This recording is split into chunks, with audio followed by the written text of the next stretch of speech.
नमस्कार दोस्तों, स्वागत है आपका स्टॉक मार्केट एसटीवी चैनल पर। आज हम डिटेल में बात करने वाले हैं टीवीएस मोटर कंपनी लिमिटेड के स्टॉक के बारे में, जहां हम कंपनी की fundamental condition, financial performance, quarterly results, balance sheet, share holding pattern और उसके बाद डेली और वीकली टेक्निकल चार्ट्स का एनालिसिस करेंगे।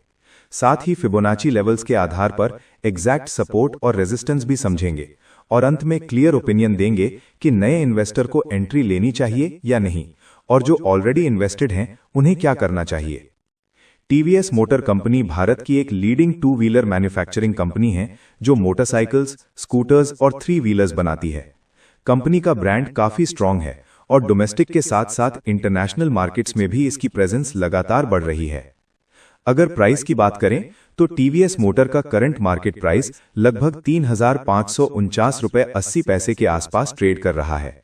कंपनी की मार्केट कैपिटलाइजेशन करीब 1.7 लाख करोड़ के आसपास है, जो इसे ऑटो सेक्टर की लार्ज कैप कंपनी बनाता है।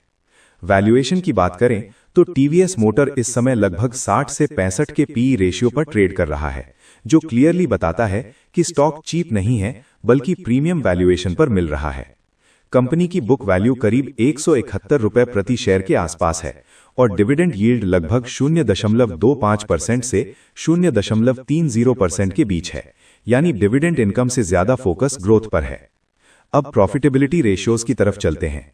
टीवीएस मोटर का आरओई करीब 28.41% के आसपास है, जो बताता है कि कंपनी शेयर होल्डर के कैपिटल पर अच्छा रिटर्न जनरेट कर रही है। वहीं आरओसीई लगभग 15.4% के रेंज में है, जो कैपिटल एफिशिएंसी को शो करता है। ये नंबर्स फंडामेंटली स्ट्रांग माने जाते हैं। डेट की बात करें तो कंपनी पर डेट मौजूद है और डेट टू इक्विटी रेशियो लगभग 3.5 के आसपास आता है। ये रेशियो थोड़ा एलिवेटेड जरूर है, लेकिन ऑटो सेक्टर में फाइनेंस आर्म और वर्किंग कैपिटल रिक्वायरमेंट के कारण इसे एक्सेप्टेबल माना जाता है। करंट रेशियो करीब 1.05 के आसपास है, जो शॉर्ट टर्म लिक्विडिटी के लिए ठीक ठाक है। अब क्वार्टरली परफॉर्मेंस पर नजर डालते हैं। पिछले कुछ क्वार्टर्स में टीवीएस मोटर ने स्ट्रांग ग्रोथ दिखाई है। रीसेंट क्वार्टर्स में कंपनी का रेवेन्यू डबल डिजिट ग्रोथ में रहा है और नेट प्रॉफिट में भी 30% से ज्यादा ईयर ऑन ईयर ग्रोथ देखने को मिला है। ऑपरेटिंग मार्जिन्स इंप्रूव हुए हैं, खासकर प्रीमियम बाइक्स और ईवी सेगमेंट की वजह से। इसका मतलब साफ है कि कंपनी की कोर बिजनेस परफॉर्मेंस मजबूत हो रही है। प्रॉफिट एंड लॉस स्टेटमेंट से यह क्लियर होता है कि सेल्स लगातार बढ़ रही हैं, ऑपरेटिंग प्रॉफिट स्टेबल है और net profit trend upward direction में है। कॉस्ट कंट्रोल और प्रोडक्ट मिक्स इंप्रूवमेंट की वजह से मार्जिन्स में भी ग्रेजुअल इंप्रूवमेंट देखने को मिल रहा है। अब बैलेंस शीट की बात करें। कंपनी की बैलेंस शीट स्टेबल है, एसेट्स बेस स्ट्रांग है, बोरोइंग्स मैनेज किए जा रहे हैं और ऑपरेटिंग कैश फ्लो पहले के मुकाबले इंप्रूव हुआ है। इन्वेंट्री और रिसीवेबल साइकिल में भी इंप्रूवमेंट देखने को मिली है, जो मैनेजमेंट एफिशिएंसी को शो करता है। शेयर होल्डिंग पैटर्न पर नजर डालें तो प्रमोटर्स की होल्डिंग लगभग 50% के आसपास स्टेबल बनी हुई है, जो लॉन्ग टर्म कॉन्फिडेंस दिखाती है। एफआईआईज 23% और डीआईआईज 18% की कंबाइंड होल्डिंग भी काफी स्ट्रांग है, जिससे यह साफ है कि इंस्टीट्यूशनल इन्वेस्टर्स कंपनी के फ्यूचर ग्रोथ स्टोरी पर भरोसा कर रहे हैं। रिटेल पार्टिसिपेशन भी 8% के आसपास है। अब टेक्निकल एनालिसिस की तरफ चलते हैं। अगर हम डेली टाइम फ्रेम देखें तो स्टॉक शॉर्ट टर्म में थोड़ा प्रेशर में दिखाई देता है।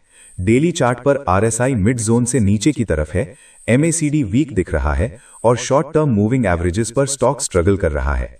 इसका मतलब यह है कि शॉर्ट टर्म मोमेंटम अभी फुली बुलिश नहीं है।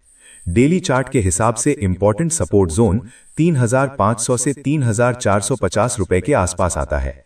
अगर ये जोन डिसाइसिवली टूटता है तो अगला सपोर्ट 3,350 से 3,315 रुपए के आसपास देखने को मिल सकता है। रेजिस्टेंस की बात करें तो इमीडिएट रेजिस्टेंस 3,780 से 3,820 रुपए के जोन में है। जब तक स्टॉक इस जोन के ऊपर सस्टेन नहीं करता, तब तक शॉर्ट टर्म अपसाइड लिमिटेड रह सकता है। अब वीकली टाइम फ्रेम पर आते हैं। वीकली चार्ट पर पिक्चर थोड़ी बेहतर दिखाई देती है। लॉन्ग टर्म ट्रेंड अभी भी अपवर्ड स्ट्रक्चर में है, जहां हायर हाइज और हायर लोज का पैटर्न बना हुआ है। वीकली बेसिस पर मेजर सपोर्ट 3,300 से 3,250 रुपए के आसपास आता है, जो लॉन्ग टर्म इन्वेस्टर्स के लिए बहुत क्रिटिकल लेवल है। जब तक स्टॉक इस लेवल के ऊपर है, तब तक लॉन्ग टर्म ट्रेंड बुलिश माना जाएगा। अब फिबोनाची रिट्रेसमेंट के आधार पर लेवल समझते हैं। रीसेंट स्विंग हाई और स्विंग लो को कंसिडर करें तो major Fibonacci support levels 38.2% retracement लगभग 3,460 रुपए, 50% रिट्रेसमेंट लगभग 3,320 रुपए, 61.8% रिट्रेसमेंट लगभग 3,180 रुपए।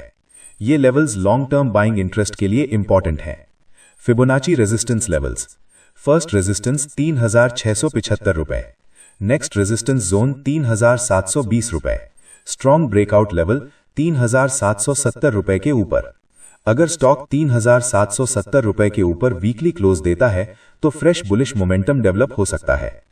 अब फाइनल ओपिनियन की बात करते हैं। जो इन्वेस्टर्स लॉन्ग टर्म के लिए क्वालिटी ऑटो स्टॉक ढूंढ रहे हैं उनके लिए TVS motor fundamentally strong company है, लेकिन वैल्यूएशन एक्सपेंसिव है। ऐसे इन्वेस्टर्स के लिए बेस्ट स्ट्रैटेजी होगी डायरेक्ट टॉप पर एंट्री लेने के बजाय डिप्स पर एक्यूमुलेट करना, खासकर 3,400 से 3,300 रुपए के जोन के आसपास। शॉर्ट टर्म ट्रेडर्स के लिए अभी पेशेंस जरूरी है।